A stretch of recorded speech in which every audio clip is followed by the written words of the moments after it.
Door bell ശബ്ദിച്ചു. Door തുറന്നു നോക്കി. വാതിൽക്കൽ രഘു അമ്മാവൻ. അമ്മാവൻ രോഷം കൊണ്ട് തുടുത്തു. അയാൾ തുകനയോട് ചോദിച്ചു, ഏതവനടി നിന്റെ കൂടെ ഹോട്ടലിലുണ്ടായിരുന്നത്? എന്ത് ഭാവിച്ചിട്ടാ? അയാൾ ഉച്ചത്തിൽ കയർത്ത് സംസാരിച്ചു. എൻ്റെ കൂടെ ജോലി ചെയ്യുന്ന ആളാണ്. അങ്ങനെ എനിക്ക് തോന്നിയില്ലെങ്കിലോ?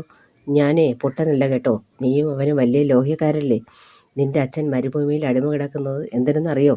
നിനക്ക് വേണ്ടിയാണ്. തുകിന ഒന്നും മിണ്ടിയില്ല. അയാൾ അനുജത്തി സുമയോട് പറഞ്ഞു, ഇവൾക്ക് ജോലി ഉണ്ടെങ്കിലും നീ ഒന്ന് സൂക്ഷിച്ചോ. ഇവൾ അവനോടൊപ്പം ഒളിച്ചോടും. നമുക്കൊക്കെ നാണക്കേടുണ്ടാക്കും. ഇല്ല ഏട്ടാ, അവൾ അങ്ങനെയല്ല.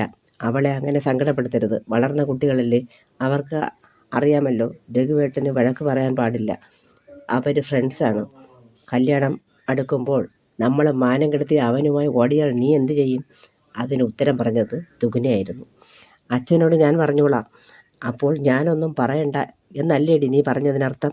അയാൾ തുകനയുടെ നേർക്ക് കൈ ഉയർത്തി. സുമ ആ കൈ തടുത്തു നിർത്തി. തുകന പറഞ്ഞു, അമ്മാവനെ അടിക്കട്ടെ. അതിനു മുൻപായി ഞാനൊന്ന് പറയാം. എത്ര വീമ്പിളക്കിയാലും നിങ്ങളുടെ മകളെപ്പോലെ നിങ്ങൾ എന്നെ കാണണ്ട. എന്നെ തിരുത്താൻ വരികയും വേണ്ട. നിങ്ങൾ അമ്മയോടുള്ള സ്നേഹം കൊണ്ടല്ല വന്നതെന്ന് എനിക്കറിയാം. അമ്മയെ സങ്കടപ്പെടുത്താനല്ലേ വന്നത്. അച്ഛന് പണം ഉണ്ടായപ്പോഴല്ലേ അമ്മയോട് സ്നേഹം വന്നുള്ളൂ. എനിക്ക് 23 വയസ്സായി. എന്തെല്ലാം നല്ല കാര്യങ്ങളുണ്ടായി. നിങ്ങൾ വന്നില്ലല്ലോ. സുമ പറഞ്ഞു. രഘുവേട്ട വേണ്ട, ഒന്നും പറയണ്ട. അവൾ പാവമാണ്. ഇനി ഒരു വഴക്കും വേണ്ട.